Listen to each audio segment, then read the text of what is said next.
Hola, ¿cómo están? Muy buenas tardes, bienvenidas, bienvenidos a un nuevo capítulo de Sin Pretexto. Atrás ha quedado la pandemia del COVID-19, todo lo que eso significó para el mundo, la cantidad de personas que murieron, las vacunas que se desarrollaron, los hábitos cómo cambiaron, ¿no es así? Pero parece de alguna manera que todo se nos olvidó. Primero que nada, ya no usamos mascarilla, nos seguimos teniendo hábitos que creíamos aprendidos, ¿no?, de esta pandemia, como toser en las manos, saludar a las personas. Y respecto de las vacunas, en Chile al menos hay una muy baja vacunación, lo más importante para personas que están en edad de riesgo. ¿Por qué planteo esto? Porque hay un estudio de 187 científicos senior de la Sociedad Europea de Microbiología Clínica y de Enfermedades Infecciosas, que acaba de ser emitido, y que señala que la influenza es la amenaza más grande, más probable de una nueva pandemia. Es decir, si hay algo que puede generar, ¿no es cierto?, una nueva pandemia, ¿dónde hay que poner la atención? En la influenza, pero particularmente en lo que ha sido la proliferación del llamado virus aviar, o también la cepa conocida como H5N1, que dicen los científicos que además hay que poner mucha atención porque no se había visto su aparición en ganado. Se había visto en las aves, pero no en ganado. Y esto está prendiendo las alarmas, porque lo que dicen es que mientras más aparece en ganado este virus y mientras más infecta, ¿no es cierto?, al ganado, las posibilidades de que esto se pueda desarrollar, pueda evolucionar, ¿no es cierto?, hacia una cepa que pueda afectar peligrosamente humanos, crece. Eso es lo que hoy día se está poniendo en particular atención. La influenza, pero la influenza del virus aviar, es hoy día, según los científicos, lo más peligroso, y hay que poner, insisto, el foco ahí. ¿Para qué? Para poder tomar las medidas necesarias que permitan de alguna manera no evitar una pandemia, pero evitar consecuencias mucho más graves, mucho más desastrosas que las que vivimos con ocasión del COVID-19. Se ha dicho que cada invierno la influenza aparece, ¿no es cierto?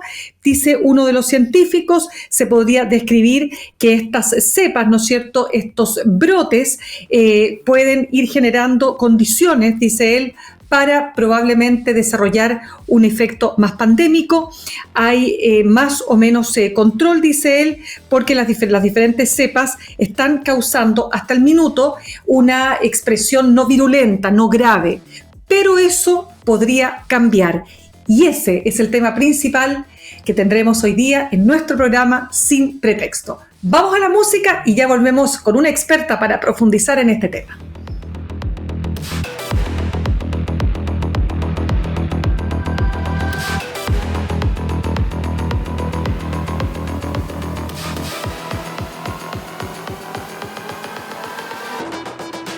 Bien, tal como les decía, desde que la Organización Mundial de la Salud diera por superada la pandemia del COVID-19, los científicos del mundo están poniéndole atención a cuál podría ser la próxima pandemia para prepararnos de mejor manera, para no enfrentarlo, ¿no es cierto?, de una manera poco organizada, sin tomar todas las medidas. Pero se señala que ese foco habría que ponerlo en la influenza y que podría de un día para otro aparecer una nueva cepa que pueda irse finalmente en pandemia. ¿De qué estamos hablando? Se lo vamos a preguntar a nuestra siguiente entrevistada, la doctora Janet Dabanch, médica infectóloga del Hospital Clínico de la Universidad de Chile y expresidenta del Comité Asesor de Vacunas e Inmunizaciones del MinSal.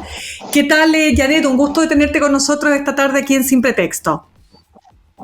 Hola, Mirna, ¿cómo están?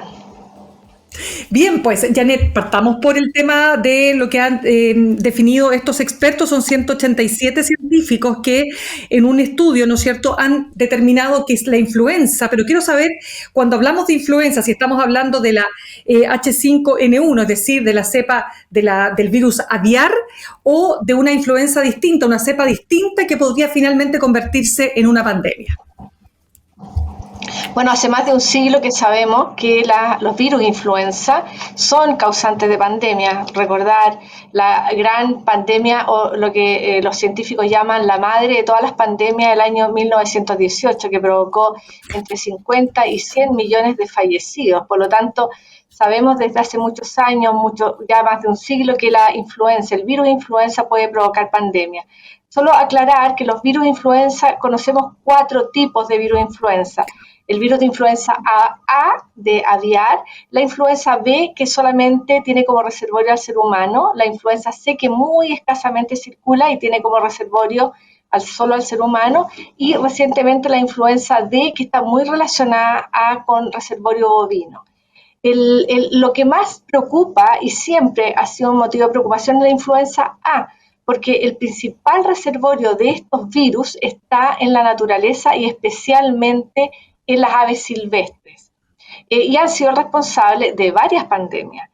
Dentro de esta influenza A, los virus tienen unas proteínas, unas glicoproteínas en su superficie que los clasifica en diferentes subtipos, ahora cepas. En las aves hay muchísimas, hay hemaglutinina, que es una proteína, hay 18 y hay 11 proteínas que se llaman neuraminidasas que se combinan para dar diferentes tipos de virus.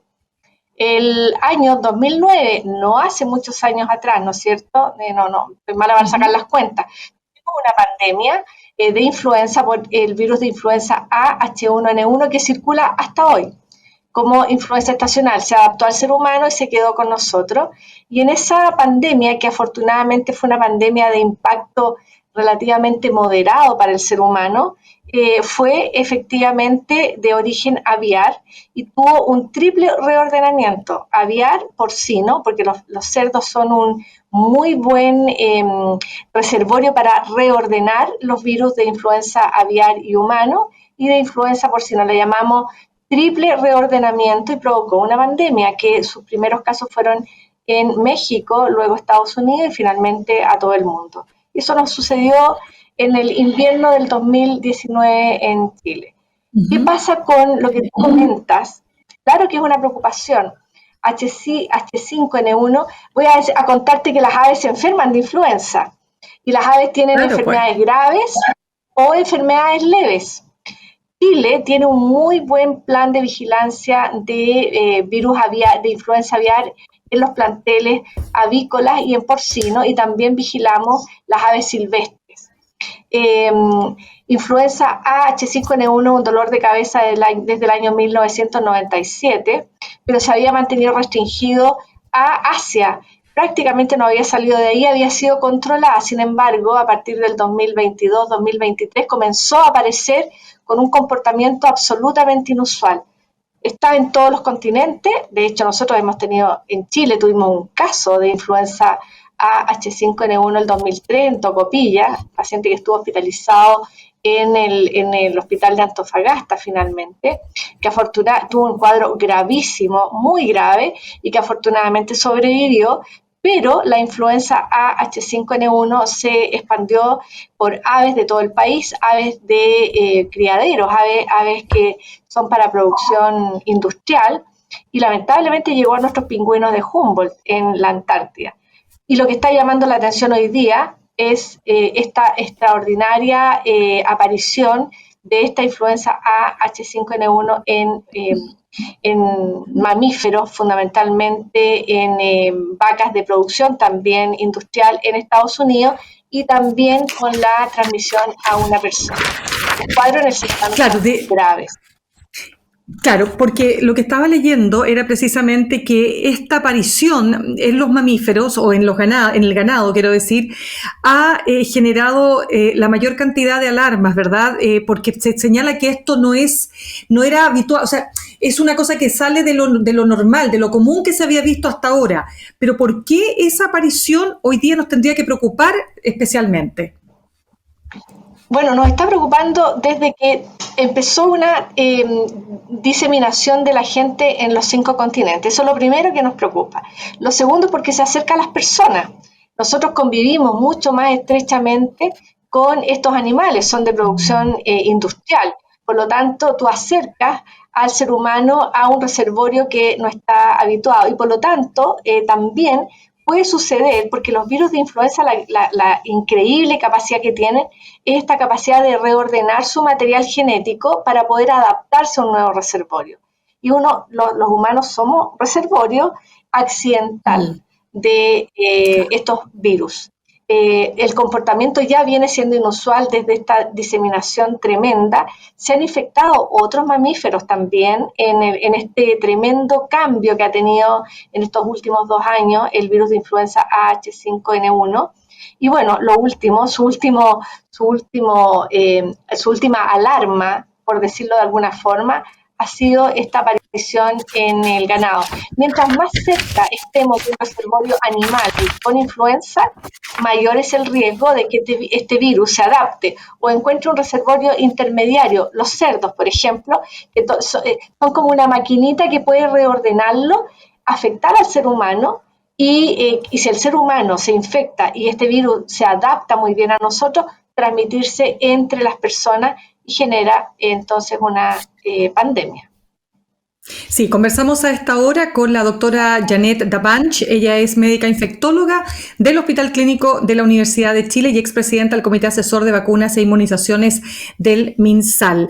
Bueno, Janet, año a año nosotros nos vacunamos, acá en Chile se vacunan las personas contra la influenza.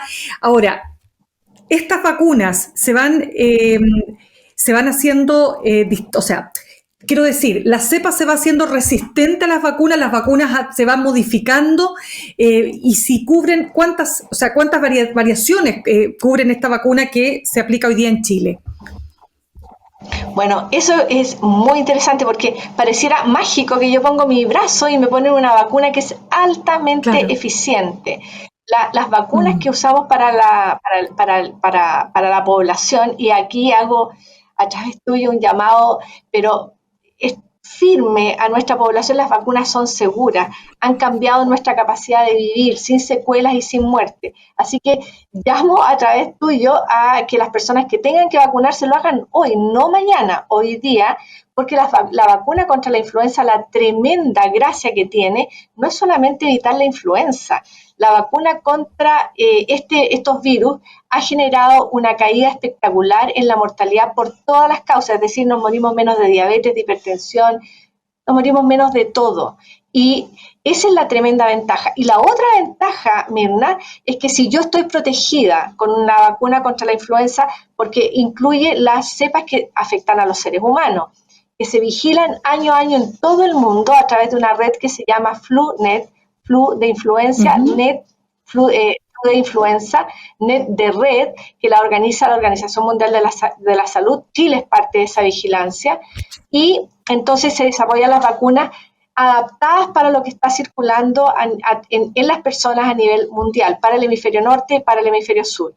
Pero ¿qué tiene de importancia también? Es que si yo no me enfermo de influenza, aunque me encuentre con una vaca enferma con influenza H5N1, no le voy a dar condiciones de que mi virus de influenza humana se reorganice con el virus de influenza aviar o que está afectando a un reservorio animal y no generen un nuevo subtipo viral. Por eso, Mirna, en nuestro país desde hace muchísimos años, el programa de inmunizaciones incluye la vacunación gratuita de todos los trabajadores avícolas que trabajan en planteles con aves y de todos los trabajadores de porcino, es decir, que trabajan en criaderos de cerdo. Y para ellos la vacunación es gratuita fundamentalmente, por un lado, para protegerlos a ellos, pero también para proteger y evitar la posibilidad de un reordenamiento entre virus de influenza que afectan a las aves o a los cerdos. Janet, volviendo, lo tengo súper claro y te agradezco también que aprovechemos a hacer precisamente ese llamado, ¿no? De la importancia de vacunarse y sobre todo hoy día de la vacuna contra la influenza.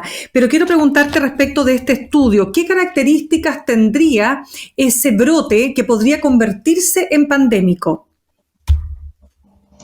La presencia de cada vez más animales que no son los habituales que infecta el virus de influenza H5N1, porque su reservorio natural, como te conté, son las aves silvestres.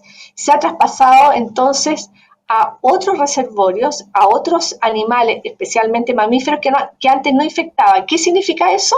Que se ha ido adaptando.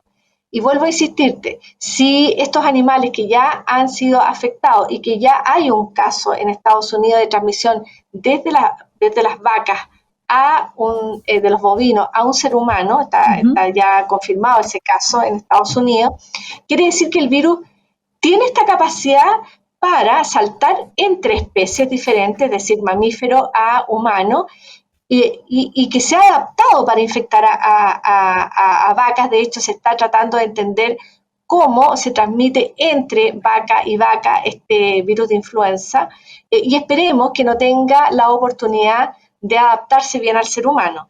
Y esa es la tarea es evitar el salto entre los animales y el ser humano para evitar entonces darle oportunidades al virus de influenza que se adapte a infectar entre personas. Ahora, si se adapta y a infectar entre personas, ¿estamos hablando de un virus que podría ser altamente letal o no? Hasta aquí, que no se ha adaptado al ser humano, pero que han habido desde el año 97 a la fecha casos en seres humanos. De hecho, tenemos nuestro primer caso de H5N1 el 2003 en Chile, ya te contaba, en el norte de nuestro país. Si se llega a adaptar, hay que caracterizar ahí bien el comportamiento, porque hasta aquí los pocos seres humanos afectados han tenido una enfermedad grave, es decir, con alta mortalidad y con requerimiento de ingreso a unidad de cuidado intensivo. Por lo tanto, no hay que darle oportunidades, no sabemos si ese va a ser el comportamiento de la enfermedad, si es que se adapta al ser humano. No sé, bueno, todos conocemos lo que nos pasa con COVID, ¿no es cierto? COVID inicialmente fue una enfermedad que trajo muchos pacientes a las unidades de cuidado intensivo. SARS-CoV-2 es un virus también que tiene un reservorio animal y que se adaptó para infectar al ser humano. Por lo tanto, no hay que darle oportunidades. Y una medida trascendente, importante, relevante y a mano es la vacunación de los seres humanos. Por lo tanto, yo no tengo duda en que tenemos la necesidad de estar vacunados, sobre todo con una alarma como la que hoy día está encendida. Ya, entonces tu recomendación es que ¿qué grupos etarios debieran vacunarse contra la influenza en Chile? Ya, primero dejar claro que la vacuna contra la influenza nos está protegiendo de los virus que circulan entre los seres humanos. La vacuna disponible para vacunarnos todos nosotros, yo ya estoy vacunada, tiene una influenza A, H1, 2009, la que apareció en la pandemia del 2009, y H3, que circula en el mundo desde el año 76. Y tiene influenza B, que yo te conté que solo el reservorio es el humano, es decir, esa influenza es nuestra. Eso es lo que contiene la vacuna. Nos protege contra esas tres condiciones. ¿Quiénes se deben vacunar en Chile? Todos los adultos sanos desde los 60 años. Todas las personas independientes de su edad a partir de los 6 meses si tienen una enfermedad crónica, ¿ya? Hipertensión, obesidad, diabetes, alguna enfermedad que afecte el sistema inmune, cáncer, enfermedades neurológicas. Es decir, hay un gran grupo que se debe vacunar. Todo el personal de salud. Yo me vacuno para proteger a mis pacientes, para que no se mueran mis pacientes. Se debe vacunar, tenemos vacuna hasta los niñitos que tienen 5 años, desde los 6 meses a los 5 años. Vacuna para las educadoras hasta octavo básico, ¿ya? los que cuidan enfermos, es decir, toda persona que cuida a un paciente o que tiene, que está a cargo de un paciente adulto mayor, tiene que vacunarse. Y vacunamos, como te conté, a nuestros trabajadores avícolas de todo el país y trabajadores porcinos que trabajan con porcinos de todo el país. Ya, pero aquí hay una cosa súper interesante, Janet, que tú lo mencionas, ¿no es cierto? Acá tenemos ya vacunas contra la influenza, contra ciertas cepas de influenza, ¿no es así? Que es distinto, bueno, ahí tú me explicas después respecto de lo que pasó con el COVID-19, que tuvimos que crear una vacuna en tiempo, o vacunas en tiempo récord.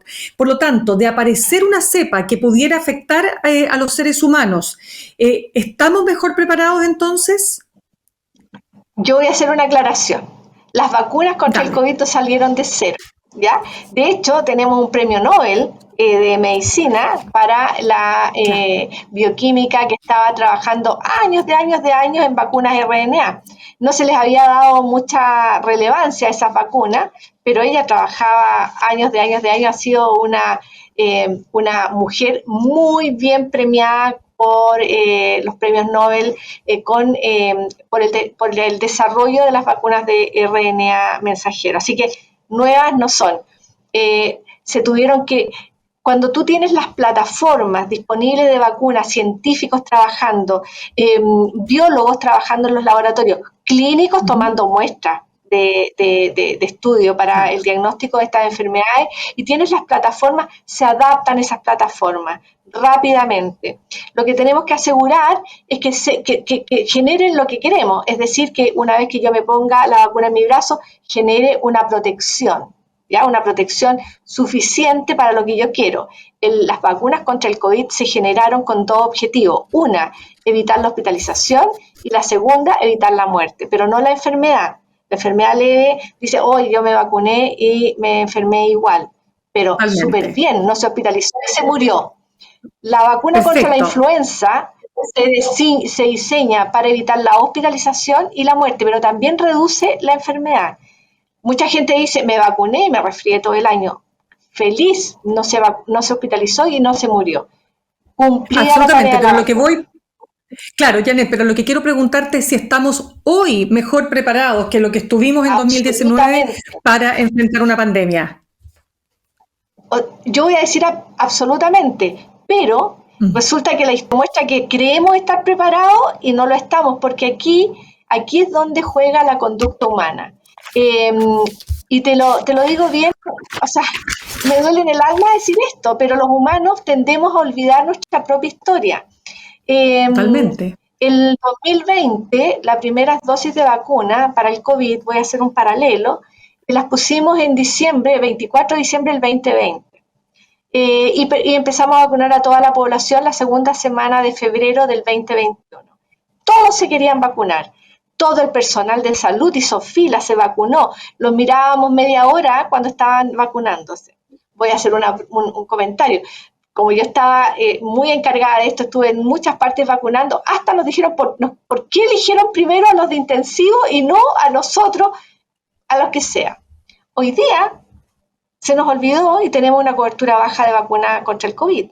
Y se siguen muriendo toda la semana personas contra la influenza. Entonces, para responder tu pregunta, Mirna, tenemos las capacidades tecnológicas y de producción para generar vacunas que nos protejan siempre y cuando la gente tenga una vacuna. Si no, hay muchos virus que Ya, no tienen vacuna o enfermedades que no tienen vacuna. Influenza tenemos las plataformas y correcto. sabemos cómo producirla, pero necesitamos Claro, personas, población que esté educada en el uso de las vacunas.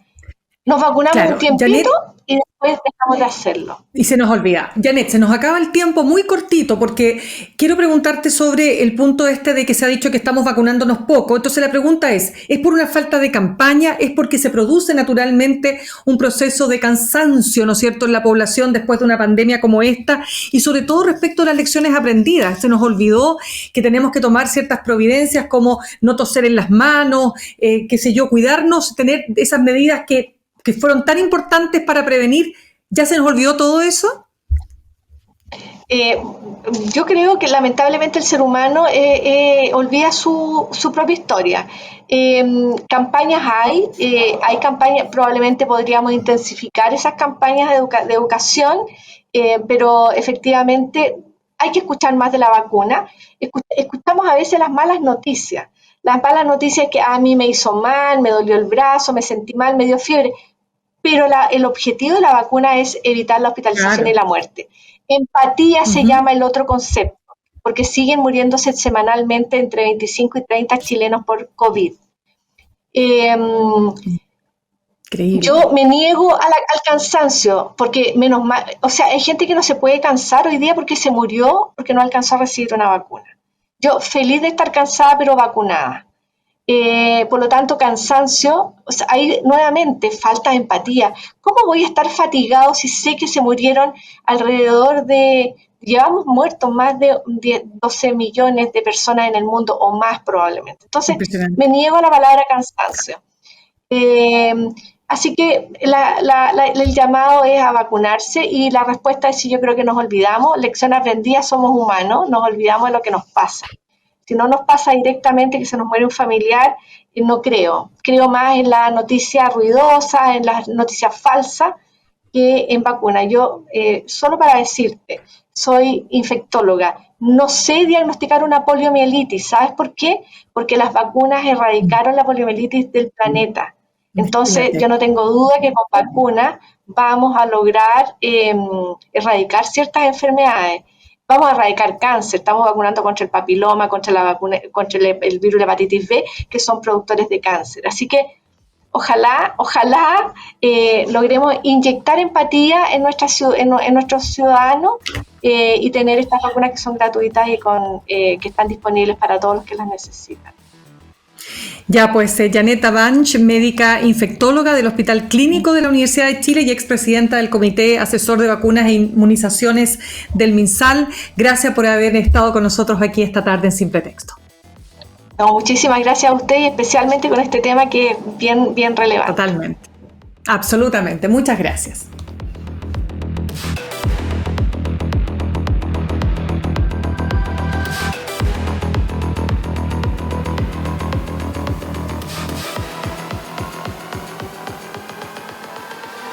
Bien, ya estamos de regreso y vamos a hablar de Huachipato porque, en concordancia con la solicitud realizada precisamente por la siderúrgica, la Comisión Antidistorsiones elevó las sobretasas a las importaciones de acero chino hasta un 24,9%.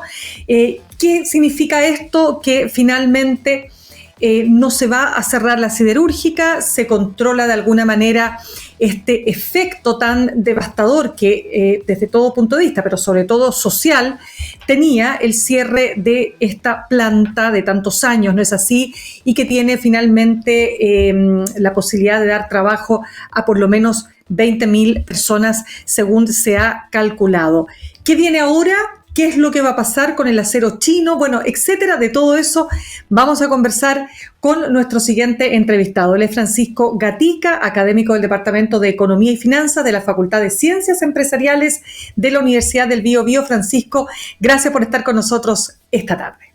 Muchas gracias por invitarme, un gusto. Francisco, partamos por lo siguiente. La decisión de la Comisión Antidistorsiones confirma, en definitiva, que los chinos cometían o cometen dumping, ¿no es cierto? Y que la situación generaba todas estas externalidades negativas para Huachipato. Sí, yo creo que en parte refrenda lo que planteaban los trabajadores, también lo que planteaba la empresa, y se alinea un poco con las medidas que han tomado otros países. Justamente el acero chino tiene un dumping, ¿vale? Si se está vendiendo a un costo demasiado bajo, ya sea por subsidio, ya sea por otras variables, lo que impide competir a las empresas nacionales. A la empresa nacional, por lo tanto, el último dictamen en ese sentido refrenda lo que se ha planteado anteriormente y da un poco de alivio a una situación que es compleja, que marca un tiempo, a septiembre tiene que volver a renovarse esto. Y sucede que vamos a tener una incertidumbre en el mediano plazo, en el transcurso de este año, para ver cuál va a ser una proyección de mediano. Esto igual coloca un jaque y coloca una tensión respecto a cómo la empresa en el mediano plazo toma iniciativas para mejorar productividad, pero también como para ir diversificando esas nuevas líneas de negocio.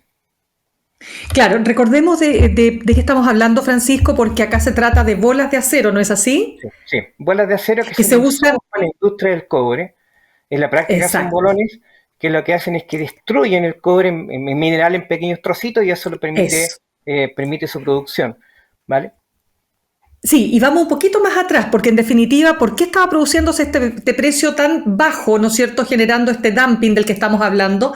Porque hay una crisis de crecimiento en China que tiene que ver también con una crisis en construcción y por lo tanto se quedaron con sobrestock de acero, ¿no es así? Esa es la Así es. razón que O sea, explica. finalmente ellos estiman la producción en planes quinquenales.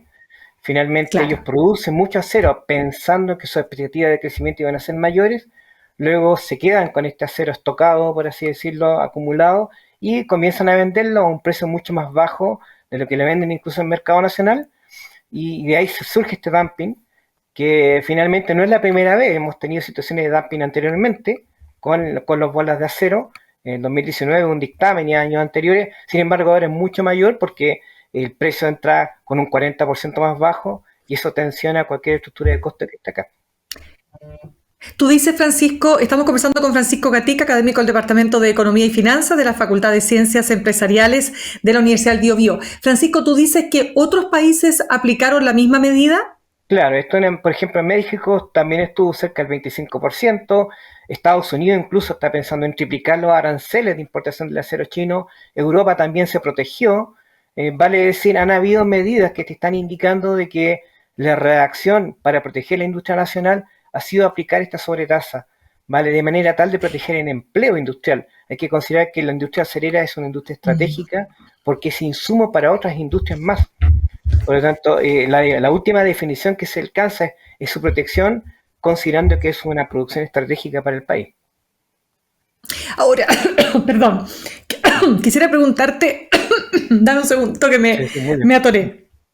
Sí, Francisco, lo que te quiero preguntar es lo siguiente, porque lo que se produjo, o sea, las definiciones que se hicieron, ¿no es cierto?, con ocasión de la crisis enfrentada por Huachipato y el cierre temporal de la planta, señalaban que la empresa, algunos economistas decían, lo que pasa es que esta empresa es ineficiente y no tiene sentido seguir manteniéndola. Claro. Y que con los chinos tenemos tantos otros negocios que para qué nos vamos a enemistar con los chinos. Y que en el suma y resta igual salíamos para atrás. ¿Cómo Claro. lo ves tú? ¿Cómo ves tú ese planteamiento? Yo creo que hay una cierta cuota de verdad en el sentido de que quizás la empresa Ya. no mejoró su productividad, ¿vale? Hay que considerar que es una Ujú. tecnología relativamente antigua. Eso implica costos de mantención relativamente elevados, ¿bien? Y por lo tanto lo que tenemos hoy día es la suma de dos grandes cuestiones. Una es una empresa privada, ¿vale? Por lo tanto quizás no Ujú. generó una mejora sostenida de productividad, pero por otro lado también la competencia que enfrenta es muy dura y viene con un subsidio chino y viene con un muy bajo precio por economías de escala, por otros motivos. Por lo tanto, lo que nosotros tenemos acá es que se juntan dos explicaciones. Yo no me atrevería a decir, un poco yo escuché a un economista, Agostini me parece que es el apellido, que Sí, pues, planteaba Claudio justamente, Agostini, Agostini, que planteaba, claro, esto es un tema de claro. mercado. Yo creo que no es un tema de mercado, en estricto rigor. ¿No?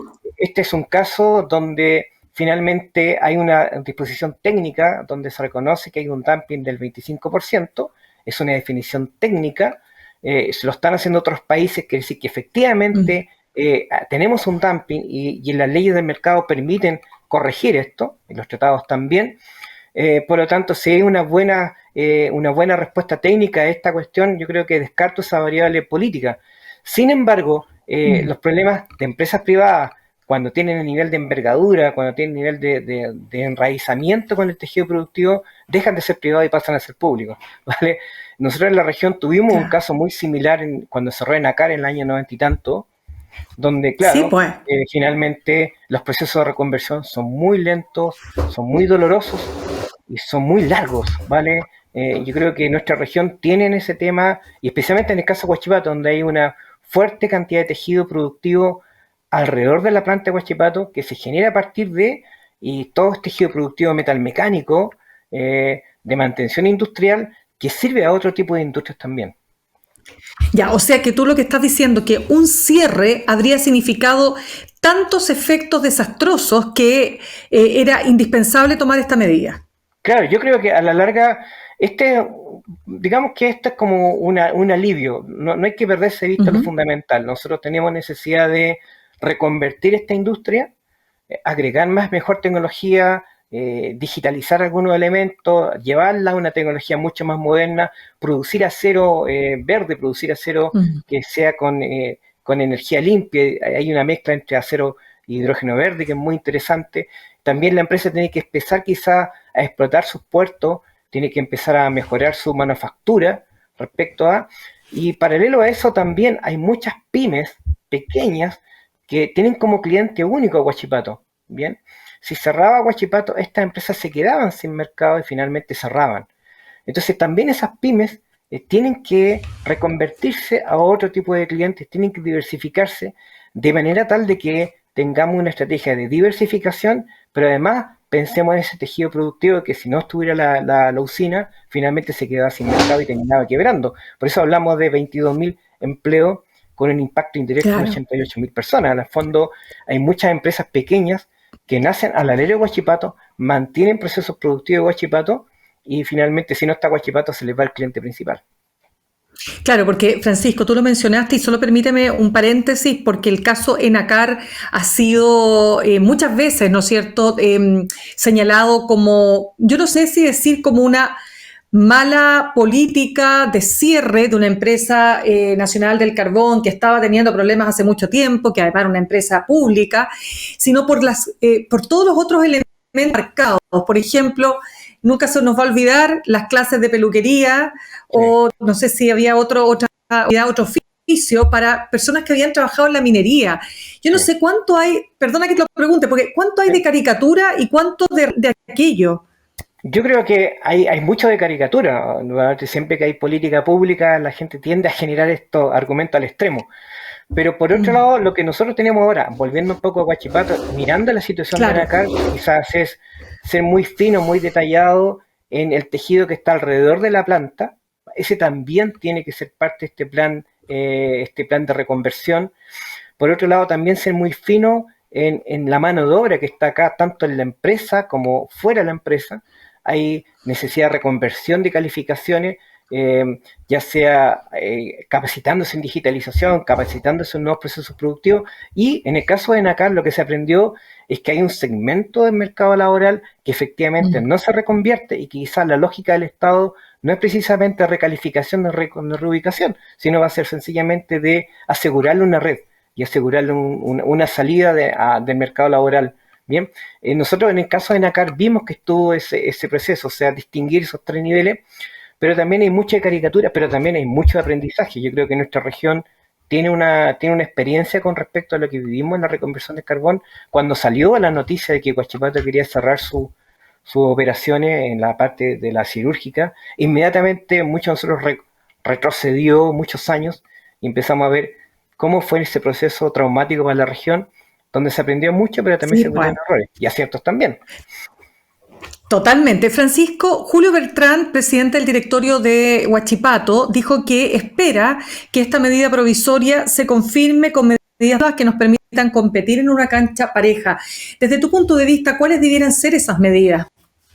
Yo creo que a la larga, primero que todo, alargar este periodo a septiembre, poder tener claridad en un Mm, mediano plazo de esta salvaguardia, idealmente este 25% que se pueda, y tener claridad que va a durar. En algunos países, esta salvaguardia incluso duran más de un año, duran 5 años, tiempo que te permite a la ya, industria poder reconvertirse y poder reinventarse, ¿cierto?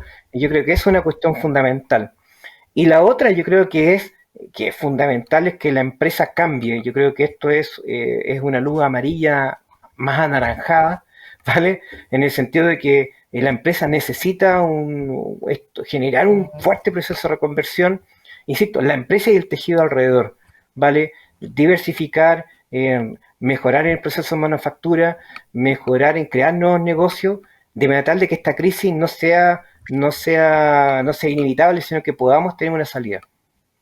claro, pero ¿eso qué implica por parte de la propia siderúrgica? Muy bien. Yo creo que a la larga la siderúrgica aquí tenemos una empresa privada, ¿bien?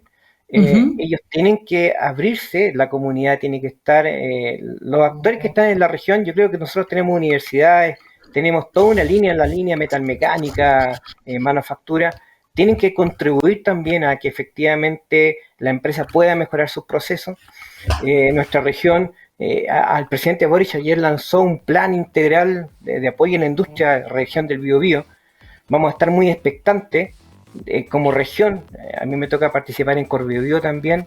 Vamos a estar muy expectantes como región de ver en qué consiste ese plan y finalmente quitarse la cabeza esta cosa de que la empresa, lo que sucede en la empresa privada está hasta los muros de la fábrica, sino que en rigor tienes hoy día obligatoriamente, como estás en un proceso de reconversión, tienes que abrirte a que otros actores que no están dentro de la fábrica puedan aportar ideas, puedan generar procesos de innovación.